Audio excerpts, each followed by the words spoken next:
Di dalam khotbah saya yang sebelumnya, kita bicara tentang dua respon sebagai pengikut Tuhan. Dan saya mengajar kita dari seorang wanita yang menumpahkan buli-buli dan juga Yudas yang mengkhianati Yesus. Dan kembali hari ini kita melanjutkan bagian tersebut, di mana saya mengajak saudara melihat dari karakter kedua pengikut Yesus ini. Saudara perhatikan bahwa kemarin kita bersama-sama melihat responnya, hari ini kita melihat karakternya. Saudara, saya mengajak kita bersama-sama membaca bagian firman Tuhan ini, yaitu Matius pasal 26 ayat 10 dan ayat 12. Di dalam Lembaga Alkitab Indonesia, pada perikop menceritakan tentang wanita yang mengurapi Yesus, itu berbicara tentang Yesus diurapi. Karena itu saudara, kita akan melihat ayat firman Tuhan ini. Demikian bunyinya. Tetapi Yesus mengetahui pikiran mereka lalu berkata, "Mengapa kamu menyusahkan perempuan ini? Sebab ia telah melakukan suatu perbuatan yang baik padaku. Sebab dengan mencurahkan minyak itu ke tubuhku, ia membuat suatu persiapan untuk penguburanku." Saudara, ini adalah wanita yang berbicara tentang mengurapi Yesus. Dan yang satu lagi bicara tentang pengikut Yesus yang dimana Yesus dikhianati. Jadi saudara lihat, Yesus diurapi sebelumnya, lalu Yesus dikhianati. Siapa yang mengkhianati? Ayat firman Tuhan berbicara, "Kemudian pergilah seorang dari ke-12 murid itu, yang bernama Yudas Iskariot, kepada imam-imam kepala. Ia berkata, 'Apa yang hendak kamu berikan kepadaku, supaya aku menyerahkan dia kepada kamu?' Mereka membayar 30 uang perak kepadanya, dan mulai saat itu ia mencari kesempatan yang baik untuk menyerahkan Yesus." Nah, dari dua bagian ini, yaitu Yesus diurapi dan Yesus dikhianati, dua pengikut Yesus ini kita bandingkan karakternya, khusus dalam dua profil ini. Saudara, yang pertama kita tahu dan kita sudah membaca bahwa Yesus menyatakan bahwa wanita tersebut telah melakukan suatu perbuatan yang baik kepadaku. Dan yang kedua, Yesus berkata, ia membuat suatu persiapan untuk penguburanku. Berbeda dengan apa yang terjadi dengan Yudas, yaitu yang mengkhianati Yesus. Perkataan yang kita dapat dari komunikasi Yudas dengan para imam, Yudas berkata, "Apa yang hendak kamu berikan kepadaku supaya aku menyerahkan dia?" Dan kedua, Yudas mencari kesempatan yang baik untuk menyerahkan Yesus. Nah, lihat di dalam slide ini dua perbandingan karakter ini. Yang satu, saudara, Yesus berkata ia melakukan suatu perbuatan yang baik. Yang satu kita melihat, "Apa yang hendak kamu berikan kepadaku supaya aku menyerahkan dia?" Saudara, satu perbuatan yang baik dimunculkan oleh wanita ini, tetapi satu perbuatan yang begitu jahat dimunculkan oleh yang menamakan diri pengikut Yesus. Yang setiap hari bersama Yesus, yang melihat mujizat-mujizat yang Yesus perbuat, dan melebihi yang daripada wanita tersebut. Saudara, jelas Yudas melihat mujizat-mujizat yang diperbuat Yesus melebihi dari wanita tersebut. Saudara, jelas Yudas memiliki waktu bersama dengan Yesus jauh melebihi dari wanita yang memecahkan buli-buli narwastu dan yang mengurapi Yesus. Saudara, ini tidak bisa dibandingkan. Tapi lihat apa yang menjadi karakter dua orang ini. Dan wanita ini bisa mendapatkan pujian dari Yesus. Dan dimana Yesus berkata, ia melakukan suatu perbuatan yang baik.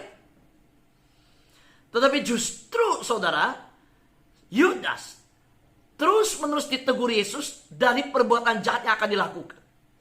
Yesus tahu rancangan apa yang dia akan lakukan.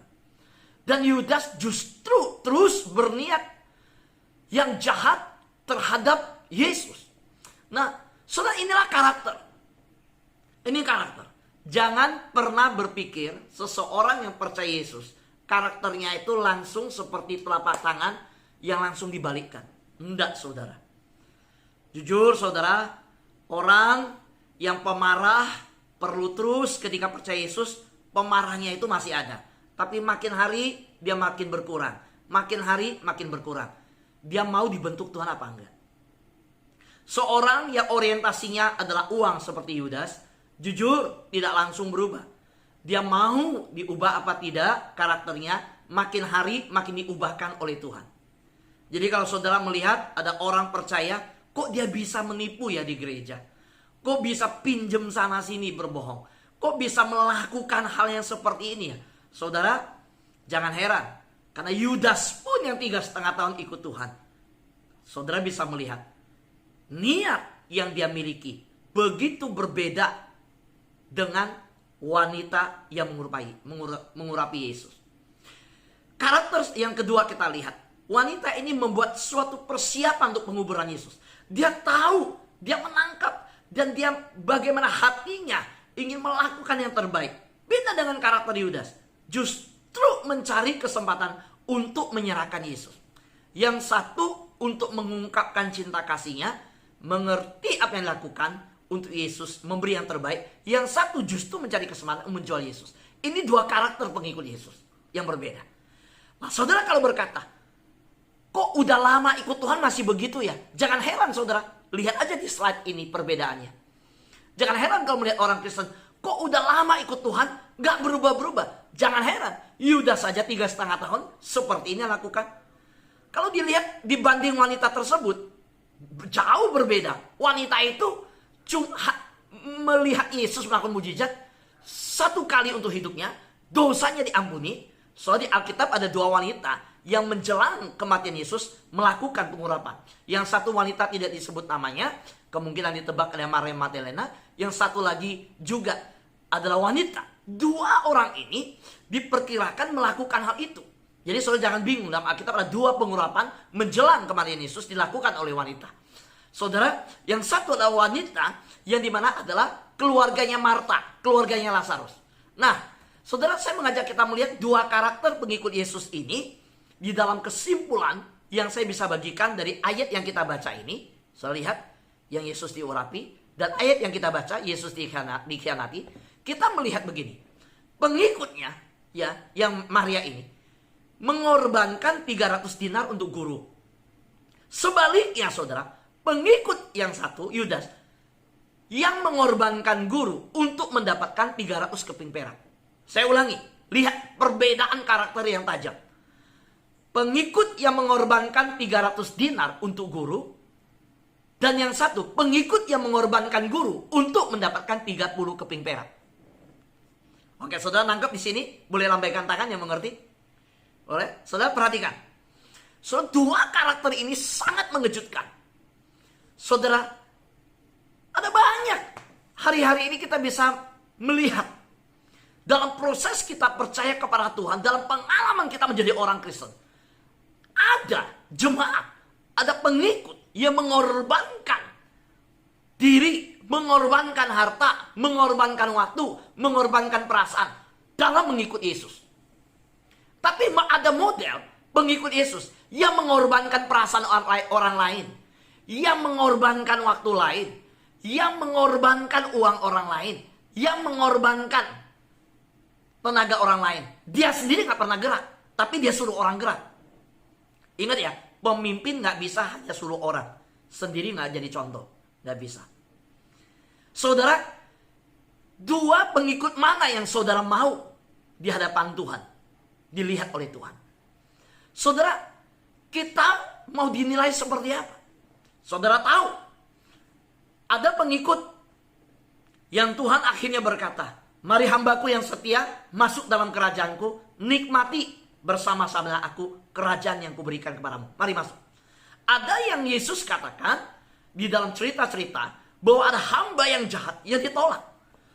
So, manakah hamba yang jahat ditolak? Jelas itu adalah yang seperti Farisi berdoa ya di pinggir-pinggir jalan, ingin dipuji orang, dilihat orang di persimpangan jalan. Dia melakukan doa-doa, tetapi sebenarnya dia memeras orang lain.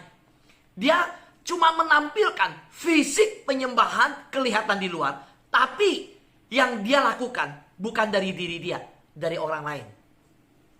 Uang orang, tenaga orang, waktu orang, suruh orang jalan, dia tidak jalan.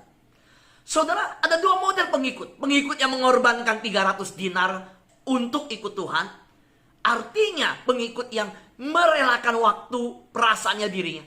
Ada model pengikut yang, waduh saudara, dianya orang harus sabar sama dia. Justru perasaan orang lain dikorbankan. Dianya orang rapat setengah mati, orang udah rancang, dia tinggal datang, dia tidak setuju. Semua bubar semua. Nah itu model yang ngorbanin perasaan orang. Sudah ada pengikut yang mengorbankan, sudah saya catat sih, pengikut yang mengorbankan guru untuk mendapatkan 30 keping perak. Artinya apa? Ke gereja pun memanfaatkan kedudukan. Hanya untuk apa? Dirinya. Ada orang ngikut Tuhan, di mana ketika menempatkan diri dalam komunitas, melabelkan diri Kristen, melabelkan diri sebagai pengikut Tuhan, tetapi apa? Bukan. Yang dijual adalah agama. Dijual adalah Kristen label diri untuk dapatkan keuntungan, ikut Tuhan. Nah itu model Yudas. Itu model Yudas. Jadi soal jangan heran, kau di gereja melihat orang datang gereja kok cari keuntungan. Datang gereja, datang ibadah, datang dalam komunitas, kok yang dicari adalah hal-hal yang bukan Tuhan, justru jual Tuhan. Saudara, itu berarti model pengikut kedua. Kita yang bagian mana? Mari, ketika kita dengar firman Tuhan ini, kita minta Tuhan tolong kita. Kita nggak sempurna. Saya bukan orang sempurna. Kita semua adalah orang yang lemah. Kita minta Tuhan tolong kita. Setelah mengetahui kebenaran ini, kita ingin berkata, Tuhan, aku mau model yang Maria.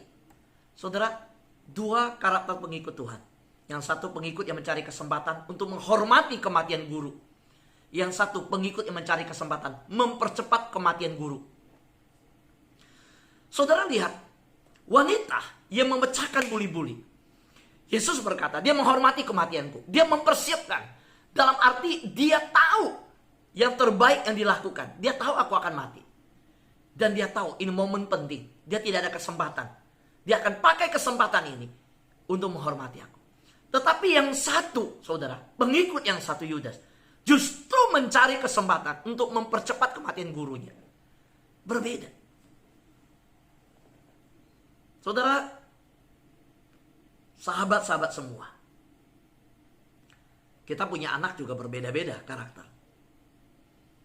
Kita harus tanam karakternya kemana? Tanam di firman Tuhan. Ada anak, saudara, yang saya baca berita mengejutkan. Menuntut orang tua di pengadilan. Saya pikir orang tua kalau bisa ngomong, kalau aku kaya, lalu hari ini karena uangku aku sampai dituntut di pengadilan, lebih baik dulu aku miskin. Anak ini gak aku kasih makan susu kalau perlu. Saudara dengar, lihat apa yang terjadi. Bagaimana berita yang anak bisa nuntut orang tua sampai di pengadilan karena warisan. Orang tua yang ngelus dada berkata, ini anak kurang ajar. Aku belum mati aja diharapin mati. Saudara tahu kapan anak harapin orang tua mati yang kurang ajar? Waktu anak lihat orang tua punya uang, dia nggak punya uang. Ya udah orang tuaku mati biar aku dapat warisan. Nah itu anak kurang ajar tuh. Kenapa? Nggak tertanam hormat Tuhan, hormat sesama. Nggak tertanam hormat Tuhan, menghormati orang tua. Saudara ini terjadi. Nah kalau bicara anak yang kurang ajar, nah ini anak kurang ajar nih. Yang kedua, Yudas cari kesempatan mempercepat kematian gurunya. Saya bilang, masa sih Pak Fu ada contoh? Loh ini kan Yudas ada contoh. Mau contoh lagi? Saya tambahin ya. Saudara tahu Yesus kasih perumpamaan anak yang hilang? Kan begitu saudara. Harusnya warisan dibagi ketika orang tua di dalam satu masa yang dinamakan mempersiapkan warisan karena akan kematiannya. Nah anak yang hilang itu bilang apa? Bagi warisan. Loh orang tua masih ada. Belum waktunya juga. Itu berarti diharapkan orang tuanya cepat mati aja. Aku butuh uangnya. Saudara, maka Alkitab itu punya solusi untuk setiap kehidupan. Alkitab itu sangat real. Saudara, apapun masalah dan persoalan kita jumpai di dunia, Alkitab udah ada jawabannya. So, hari ini kalau kita melihat ada orang-orang kita lihat, kok bisa ya begitu mencintai Tuhan. Kita tahu yang ini lebih sanggup, ini lebih punya waktu, ini lebih punya kekuatan fisik, ini lebih punya uang. Tapi ketika bicara tentang yuk siapa yang mau pelayanan, kok yang ini ya kita lihat dia siap ya. Kalau dilihat waktunya kita tahu orang ini sibuk. Kalau lihat dengan harta orang ini nggak lebih daripada yang lain. Kalau dilihat tenaga orang ini nggak lebih dari yang lain. Tapi dia sanggup, dia memberi yang terbaik. Saudaraku yang terkasih dalam Tuhan, ini yang saya katakan perbedaannya. Nah sekarang pertanyaan kita begini. Wanita tersebut begitu luar biasa. Di dalam Lukas dicatat, perempuan itu mempunyai 2 saudara yang bernama Maria. Maria itu duduk dekat kaki Tuhan dan terus mendengar perkataan Tuhan. Nah saudara, kita mau cari tahu siapa sih wanita yang memecahkan buli yang mengurapi Yesus. Saudara, kalau saudara lihat di Alkitab ada 2. Ya, salah satu adalah yang diceritakan yang mengurapi Yesus adalah Maria, saudara Marta. Nah, waktu saya melihat, kok dia bisa tahu ya Yesus akan dipanggil oleh Bapa di dalam proses menyerahkan diri dan mati. Kalau saudara lihat hati-hati, Yudas dan murid-murid, mereka nggak tahu loh Yesus akan mati menderita. Bahkan mereka nggak ngerti bahwa jalan Yesus adalah jalan kepada salib. Tapi justru yang bukan ikut Yesus, yang Yesus sama dia nggak banyak waktu, dia bukan pengikut yang ring satu, tapi dia tahu Yesus akan menderita di kayu salib. Dari mana dia tahu? So pernah cari tahu nggak? Dari mana wanita itu tahu? Dan waktu dia melakukan pengurapan itu, Yesus bilang dia mempersiapkan kematianku. Dia tahu aku akan mati. Dia menghormatiku. Nah kok dia tahu saudara? Murid-murid aja nggak tahu. Waktu dia melakukan itu, murid-murid menegur. Dari mana dia tahu? Kita cari tahu ya. So lihat ya. Dia duduk di bawah kaki Yesus. Perempuan itu mempunyai seorang saudara yang bernama Maria. Maria itu duduk dekat kaki Tuhan dan terus mendengar perkataannya. Ayat 42. Tetapi hanya satu saja yang diperlukan. Maria telah memilih bagian yang terbaik yang tidak akan diambil daripadanya. Saudara, ini kisah apa? Saudara, ini adalah sebuah kisah tentang keluarga Marta, Lazarus, Maria. Yesus mampir ke rumah. Marta sibuk mempersiapkan makanan, lalu minta Yesus, tegur dong Maria. Sebenarnya lewat situ dia menunjukkan, nih aku hebat, aku begitu sibuk untuk Tuhan. Maria tuh nggak ngapa-ngapain. Nah, Maria duduk di bawah kaki Yesus. Dan Yesus menjawab Marta, Marta, Marta, kamu sibuk selalu. Tetapi Maria melakukan yang terbaik, berbuat yang terbaik, tidak akan diambil daripadanya. Saudara tahu, yang dilakukan Maria ketika dia mengurapi Yesus. Di situ saya tahu, murid-murid yang lain tidak peka Yesus akan naik salib. Tapi Maria tahu, dia melakukan sebuah pengurapan di hadapan Tuhan. Itu pembalseman untuk orang mati, persiapan. Dari mana Maria tahu? Kemungkinan sangat besar, pada waktu Yesus ke rumahnya, dia duduk di bawah kaki Yesus. Dia mendengarkan apa Yesus katakan. Dan dia mengetahui hal itu. Saudara, hari ini, Maria melebihi murid-murid, kita tahu. Murid-murid bisa selalu bersama Yesus, tapi dia tahu Yesus menuju ke salib. Maria ketika melakukan duduk di bawah kaki Yesus, Marta pun nggak tahu Yesus akan menuju salib. Dia tahu. Hari ini, mengapa karakter Maria bisa menjadi sebuah karakter yang mengorbankan segalanya untuk Tuhan? Dia menangkap rema yang dari Tuhan. Dia tahu apa yang Tuhan maksud, apa yang Tuhan ajarkan. So, saya sangat bersyukur saudara setiap hari mau mendengarkan firman Tuhan. Saudara memilih yang terbaik. Saudara menyiapkan waktu, mengorbankan istirahat. Saudara mengorbankan banyak hal untuk bisa bersama-sama. Dan saya percaya ini adalah persiapan yang terbaik menjelang kedatangan Tuhan. Ini adalah pilihan yang terbaik yang kita lakukan. Amin saudara. Ya. Dan masing-masing kita akan mendapatkan sesuatu yang Tuhan akan siapkan kita. Amin.